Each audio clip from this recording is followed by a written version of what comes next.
Баршаңызға сәлем. Менің каналыма қош келдіңіздер. Бүгін сіздермен өте дәмді, пышный, воздушный бауырсақты дайындайтын боламыз. Алдымен бізге жылы су қажет, майонез қажет. Мына жерде бір жағында тұз, бір жағында қант тұр.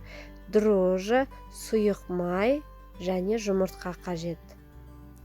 Алдымен біз опараз жасаймыз. Ол үшін жылы суға дрожжи және қантты қосамыз. Сөйтіп жақсылап араластырамыз. Бетін жауып 10 минутқа қалдырамыз. Су міндетті түрде жылы болады.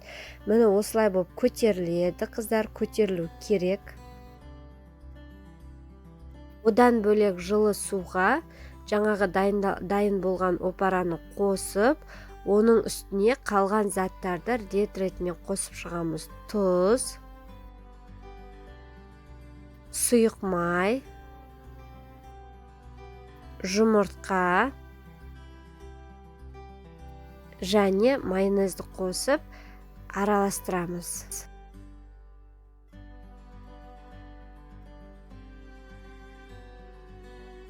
Барлығын араластырып, осы қоспаны ұнға салып, қамыр илейміз. Осы қоспаны ұнға барлығын қосып, жұмсақ етіп қамыр илейміз. Барлығы граммен болғаны дұрыс. Сол кезде көзіңізді жұмып тұрып та жасай беретін боласыз. Міне осылай етіп алып қамыр илеп шығамыз. Қамыр міндетті түрде жұмсақ болады және әдемі болып көтеріледі.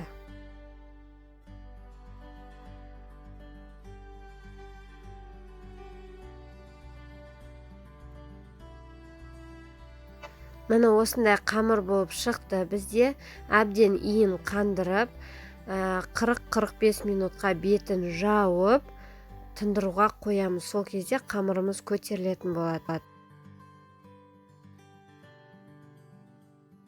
Қараңыздар, қандай күшті болып көтерілді. Енді осы қамырды бөліп алып, бауырсақтарымызды жасауға кірісеміз.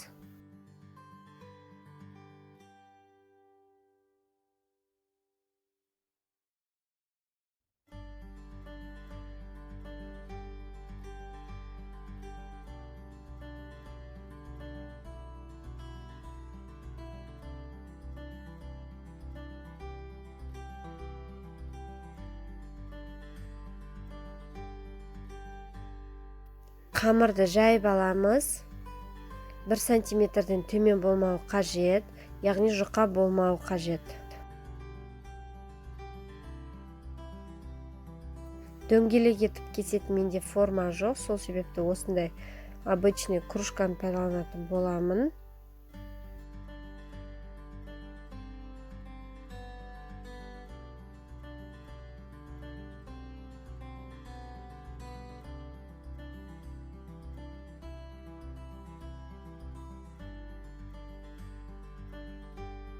Осындай дөңгелектер шығады, бізде өте әдемі болады.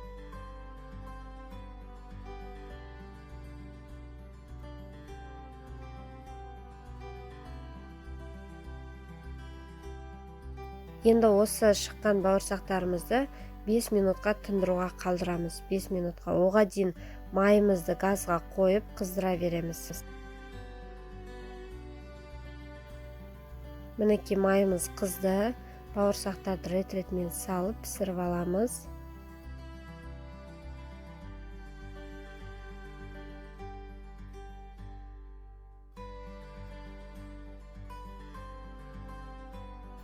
Қараңыздар, қандай әдемі болып шығады.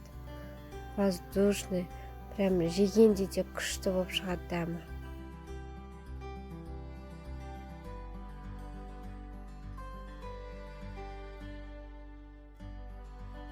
Міндетті түрде жасап көріңіздер, өте дәмді шығады.